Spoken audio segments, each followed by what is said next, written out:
Hello everyone, আশা করছি তোমরা সবাই খুব ভালো আছো। কিন্তু আমার শরীরটা একদমই ভালো নেই। কাল সন্ধ্যে থেকে আবারও আমার শরীরটা প্রচণ্ড খারাপ। তাই আজ সারাদিন কি করলাম সেটা আর তোমাদের সঙ্গে শেয়ার করা হলো না। তাই ভাবলাম এই বিয়েবাড়ির ব্লগটা তোমাদের সঙ্গে শেয়ার করি। বেশ কিছুদিন আগে আমরা তিনজনে মিলে গিয়েছিলাম একটা বিয়েবাড়িতে, আর সেই ভিডিওগুলোতে তোমরা প্রচুর প্রচুর ভালোবাসা দিয়েছো। যাই হোক, আর বকবক করব না।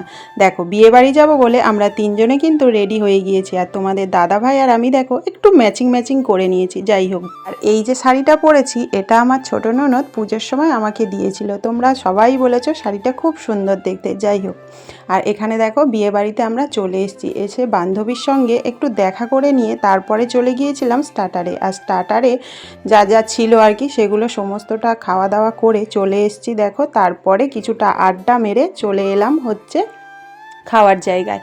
আমরা এসছি, আরও একটা বান্ধবী এসছে। ও আচ্ছা আচ্ছা, তোমাদেরকে তো বলাই হলো না আসলে আমরা কার বিয়েতে এসছি।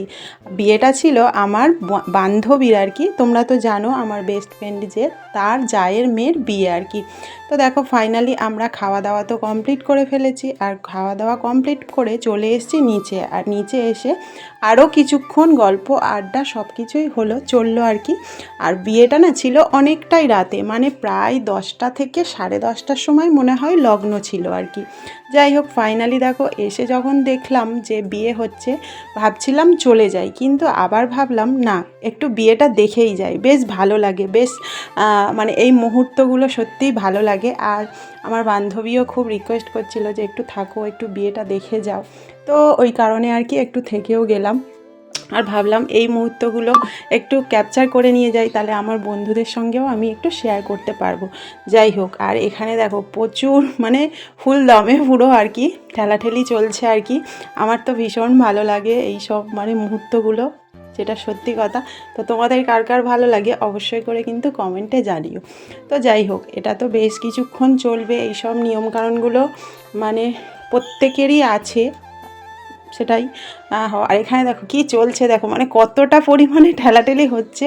আশা করি তোমরা বুঝতে পারছো। আমার তো খুব মজা লাগছিল। আর ভিডিওটা আমার ছেলেই করেছে আর কি। আমি তো তখন মানে হাহা করে পুরো হাসাহাসি করছিলাম।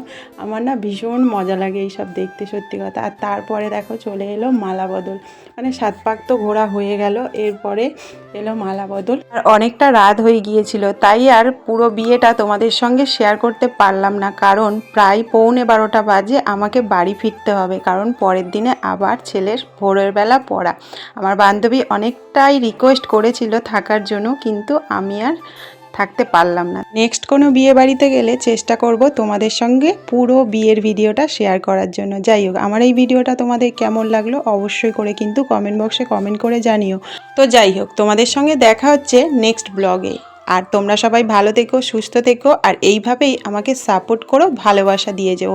আর আমিও চেষ্টা করব সবসময় তোমাদের কাছে এরকম নতুন নতুন ভিডিও শেয়ার করার জন্য। তো চলো সবাই টাটা, ভালো থেকো।